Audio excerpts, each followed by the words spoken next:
You know what's really happening?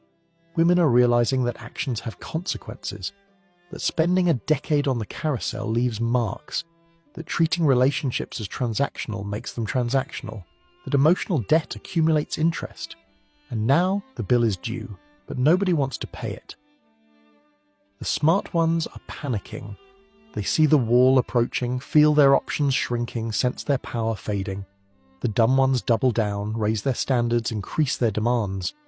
Both end up in the same place, alone with their cats, wondering where all the good men went. Buy a dog, die alone. The good men are with women who didn't rack up emotional debt.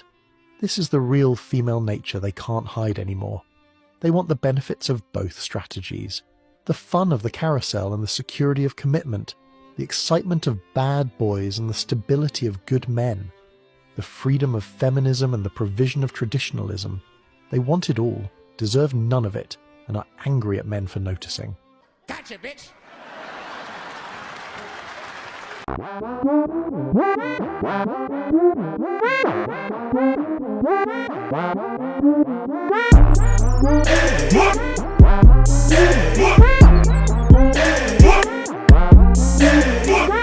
What is going on YouTube? It is your boy Rome back with another video. If you're new to the platform, welcome to the tribe. By the end of this video, I hope you subscribe. So I came across an interesting video on TikTok because I'm not used to finding videos on TikTok that is actually this long. The name of this guy's handle on TikTok is called Think School 2. I'll leave a link in the description if you guys want to go check them out, because I'm not used to seeing long form content on TikTok like this. However, I think the message will say a lot, so to speak. So I'm going to go ahead and let him rock out and then share my thoughts as well. Without further ado, let's go ahead and get into it. Social media did something nobody expected. It gave women a platform to reveal exactly who they are when they think nobody's watching. Every tweet, every TikTok, every Instagram story, they're telling on themselves at a rate that's absolutely staggering. The mask isn't just slipping anymore, it's completely off. And what's underneath? Years of emotional debt, unresolved trauma and entitlement that they expect you to pay for. Let me show you what women are accidentally revealing about themselves and why this changes everything about modern dating. Here's what's happening right now. Women are publicly bragging about things that would have destroyed their reputation 20 years ago. Body counts in the dozens, cheating stories, manipulation tactics, gold-digging strategies. They're posting it all for likes and validation. They think they're being empowered and honest. What they're actually doing is showing men exactly why they should run. And when you're using these reasons to disqualify them for anything serious, then they want to shame you for disqualifying them out of the choices that they made. Yeah, it's crazy, ain't it? I saw a TikTok yesterday. This woman, probably 32, divorced, 2 kids, making a video about how her new boyfriend needs to heal her trauma from her ex. She literally said, out loud, on camera, that it's his job to fix the damage another man caused. And the comments? Thousands of women agreeing. Yes, queen, he should be grateful for the chance. If he can't handle your trauma, he doesn't deserve you. This is emotional debt and women are drowning in it. Every bad relationship, every pump and dump, every situationship that didn't work out, it all accumulates into this massive emotional burden that they carry into new relationships. But here's the kicker, they expect you to pay off this debt. You didn't create it, you weren't there, but somehow it's your responsibility to fix it. And I said this before and I stand by this. This is one of the reasons why you hear so many women saying that they want a man to be emotionally intelligent. It's not because they want a man to be emotionally intelligent for the sake of the man. They want a man that's emotionally intelligent so that way he can help rationalize her feelings, because she knows that by nature she is not going to be very rational when it comes to her feelings and emotions. Women are slave to their emotions. Therefore, they want a man that is not only stable with his, but he has to overcompensate for the fact that she's not stable with hers. And they'll use the excuse that I'm just a girl and all that bullshit to deflect accountability and put everything on the man, like he just mentioned. Let me tell you about a client of mine. Good guy, successful, met this woman who seemed perfect. 3 months in, she starts unloading. Her ex was abusive. The guy before that cheated. The guy before that wouldn't commit. Suddenly he's got to prove he's different, constantly reassure her, basically pay for the sins of every man who came before him. He's not dating her, he's dating her entire sexual history. 0305. The casual sex epidemic created a generation of emotionally bankrupt women. They spent their 20s getting ran through by guys who didn't give a shit about them. They confused sexual attention with love, orgasms with intimacy, texting with connection. Now they're 30-something, bitter as fuck and looking for someone to blame. Guess who that is? The good man who actually wants to commit. You know what's really twisted? These women know they're damaged. They know their ability to pair bond is destroyed. They know they're carrying massive baggage. But instead of working on themselves, they've reframed it as, you need to accept me as I am. No, sweetheart. Nobody needs to accept your bullshit. Your trauma is your responsibility, not your next boyfriend's. The entitlement is off the charts. These women genuinely believe that after spending a decade giving their best years to men who wouldn't commit, they deserve a perfect husband who will heal all their wounds. They think some man should show up, ignore their past, fix their problems, raise their kids, and be grateful for the opportunity. The delusion is breathtaking. Social media made it worse. Now they have echo chambers telling them their emotional debt is actually experience and growth, that their bitterness is boundaries, that their inability to trust is being careful. But those three things that he just mentioned, women won't give men the same grace if they've had any bad experiences in past relationships. I'm like, that's what I find very amusing, because women will literally take the same thing a man calls boundaries and they'll apply it to themselves and say it's boundaries, but a man can have the exact same setup for the exact same reasons, and women will sit over here and try to call him controlling. Oh man, women like this are funny as hell, bro. They've created an entire language to avoid accountability. It's not damage, it's journey. It's not baggage, it's story. Here's what they don't tell you. Every casual relationship leaves a scar. Every time they gave their body to someone who didn't value them, it carved out a piece of their soul. By the time they're ready to settle down, they're hollow. They've got nothing left to give. They're emotionally maxed out, running on fumes, trying to build something real with counterfeit feelings. The sexual marketplace taught them to use their bodies as currency. In their 20s, that currency had value. They could get attention, validation, even commitment from high-value men, temporarily. But they spent it all on men who didn't stick around. Now they're 35, the currency is devalued, and they're pissed that their sexual credit score is shit. I see this pattern constantly. Woman rides the carousel for 15 years, racks up massive emotional debt, then meets a nice guy and expects him to refinance her entire emotional history. She wants him to pay premium prices for what she gave away for free. She wants investment banker commitment for OnlyFans behaviour. The math doesn't work, but they're too entitled to see it. And more of those type of men are waking up and understanding their value in this situation as far as how women mate select. And they're realizing that it's not worth the squeeze anymore. And that's what really got women upset. That's what's really got women worked up. Men are realizing like, oh, wait a second. This is how y'all moving, and then y'all want these type of men to come in and commit to y'all when these type of men aren't really truly your first choice. And I gotta commit and bring more value than the other previous guys have, only to get the same end result. And it's like, okay, women can sit over here and say, well, I'm giving you commitment. Well, it's actually the man that's giving commitment, because he's the one that controls access to it. All you control access to is sex, and it really doesn't hold the same amount of value when I'm giving you more than what previous men did for the same access. And that's kind of how men are looking at it right now, especially the type of men that women know that will be good for them long term. The manipulation tactics are incredible. They'll trauma dump early to test if you'll be their emotional janitor. They'll create problems that don't exist to see if you'll solve them. They'll push boundaries to see if you'll hold frame. And if you don't play along, if you don't accept their emotional debt, you're emotionally unavailable and can't handle a real woman. Real woman? No. You're a collection of unresolved issues in a dress. A real woman would handle her own emotional debt before entering a new relationship. A real woman wouldn't expect a man to pay for damage he didn't cause. A real woman would take accountability for her choices instead of demanding someone else fix the consequences. The abuse dynamics are insane. These women will literally punish their current boyfriend for things their ex did. He doesn't text back immediately? Triggered, because her ex ignored her. He goes out with friends? Triggered, because her ex cheated. He sets boundaries?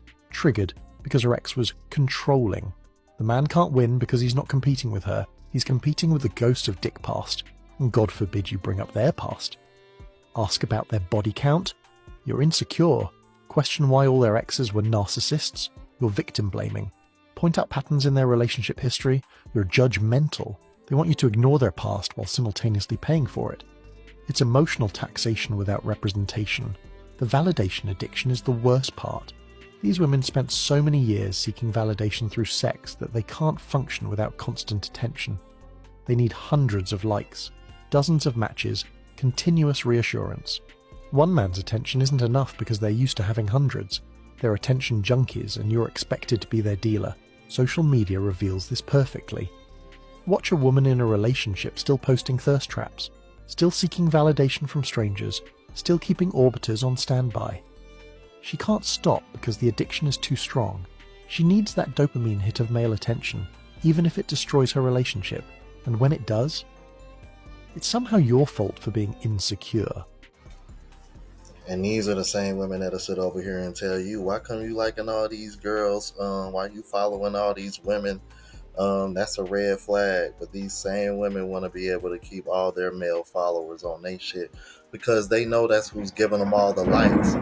They know that's who's giving them all the attention. They know that's where it's coming from. Because remember that video I just did not too long ago of the brother that said, keep all the thirst trap pictures on there, but just get rid of all your male followers. Now, would it still be okay? Oh, nah, because if that's the case, you coming off insecure. You see, that's the other thing about social media. Not only has it revealed female nature, the dark side of it, it's also revealed the hypocrisy that comes with it. Let's keep it moving. The psychological damage from the carousel is permanent. These women can't bond properly. They've trained their brains to seek novelty, to never be satisfied, to always look for the next upgrade. They compare every man to an amalgamation of the best traits of every man they've been with. You're not competing with one ex, you're competing with a Frankenstein's monster of 20 different guys. But here's what's really happening. They're realizing their strategy failed. The plan was simple. Fuck hot guys while young. Lock down a provider when older. But the hot guys pumped and dumped them, and the providers are waking up to the game. Now they're stuck between the men they want who won't commit and the men who would commit that they don't want. And now all they can do is come on the internet and complain because they can't get either one of these type of men to commit. The bitterness this creates is toxic. They're mad at hot guys for not committing, mad at average guys for not being hot, mad at themselves for their choices but unable to admit it. So they project all this anger onto whatever man is stupid enough to date them. He becomes the punching bag for a decade of bad decisions. Modern dating apps made this worse. Women can now rack up emotional debt at unprecedented rates. 50 first dates in a year, hundreds of matches, dozens of situationships, each one adding to the debt, each one making them less capable of real connection. By the time they're ready for something serious, they're emotionally bankrupt. The transactional mindset is revealing. They gave away sex for free when they had leverage. Now they want commitment for free when they don't. They see relationships as trades, not partnerships. What can you do for me? What do you bring to the table? How can you fix my problems? Never what they can offer, always what they can extract. I counsel men who are dealing with this constantly. They meet a woman, think she's great, and slowly realize they're just an emotional cleanup crew. Their job isn't to be loved, it's to repair damage. Their role isn't partner, it's therapist. Their purpose isn't building something together, it's paying off her emotional credit cards. The accountability allergy is real. These women will do mental gymnastics to avoid taking responsibility for their choices. Every bad relationship was the man's fault. Every failure was circumstances, every consequence was unfair. They're never the common denominator in their own disasters. It's always someone else's fault. You want to know the real tell? Ask a woman about her exes. If they're all assholes, narcissists, abusers, run. Run! Go! Get to the chopper! Either she has the worst judgment in history, or she's the problem. Probably both. A woman who can't say one good thing about any ex is telling you exactly how she'll talk about you when it's over. The exceptions exist, but they're rare. Some women genuinely learn from their mistakes, do the work, heal their trauma. But they're not on TikTok bragging about their body count. They're not demanding men fix them. They're quietly working on themselves, taking accountability, becoming better. These women are gold, but good luck finding them in the modern cesspool. The advice for men is simple but harsh. Don't date emotional debt. Don't pay for damage you didn't cause. Don't be someone's rehabilitation center. If she can't handle her own trauma, she can't handle a relationship. If she expects you to fix her, she's not ready for you. If her past is your problem, make it her past by walking away. Women are telling on themselves at unprecedented rates. They're literally posting their red flags as content. I'm crazy but fun. If you can't handle me at my worst, I need a man who can deal with my trauma. They're warning you. Believe them. When someone tells you they're damaged goods, don't try to fix them. Just leave. The healing journey scam is everywhere. These women talk about doing the work while doing nothing but posting quotes on Instagram. They think therapy once a month while continuing toxic behaviors is growth. They confuse talking about problems with solving them. They're not healing, they're just becoming more articulate about their damage. The future is bleak for these women. They're aging out of the sexual marketplace with massive emotional debt nobody wants to pay. They're bitter, damaged, unable to pay a bond, and demanding premium treatment for subpar goods. The wall doesn't care about their trauma. Time doesn't care about their healing journey. Biology doesn't care about their boundaries. Men are waking up to this en masse. The red pill movement, for all its flaws, taught men to recognize emotional debt, to see the signs, to avoid the trap. Every man who learns about body counts, alpha widows, and emotional damage is one less man willing to pay for someone else's mistakes. The cleanup crew is going on strike. The projection is incredible. These women accuse men of being emotionally unavailable while being emotional vampires. They claim men are commitment phobic while being unable to commit themselves. They say men are damaged while carrying more baggage than an airport. It's always projection, always deflection, never reflection. Social media gave them the rope to hang themselves with. Every post about their standards, their demands, their trauma, their journey. It's all evidence. Men can see exactly what they're getting into. No more hiding behind feminine mystique. No more pretending to be something they're not. The truth is out there in their own words. The double standard. Exactly. It is out there for you to see. All you got to do is just go on TikTok and just scroll. Just scroll for a few minutes. You're bound to see something. And I know this to be true because people who watch me are constantly tagging me in TikTok videos all the time. All the time, bro. And it's always some foolishness.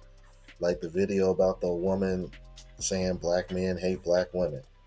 Bro, I had several people tag me in that video on TikTok alone. It's endless, bro. Social media definitely is, as much as it's ruined dating to some degree, at the same time it's kind of helped men see women for what they really are, man. Like you can no longer sit over here and say as a man that you're oblivious to some of the stuff that is going on in the dating market, unless you're just somebody that's really not on social media like that, period. And if that's the case, good for you. Yeah, stay off as much as possible. But y'all let me know what you thought about this. If you're new to the platform, please subscribe. OGs, I appreciate the love and support. Make sure y'all hit that bell notification. That way y'all know when I'm uploading. Hit the like button because that's with the algorithm and helps me reach a broader audience. Also look out for the travel vlog channel as well as the live show channel. Both links are in the description. Until the next video, y'all. Deuces.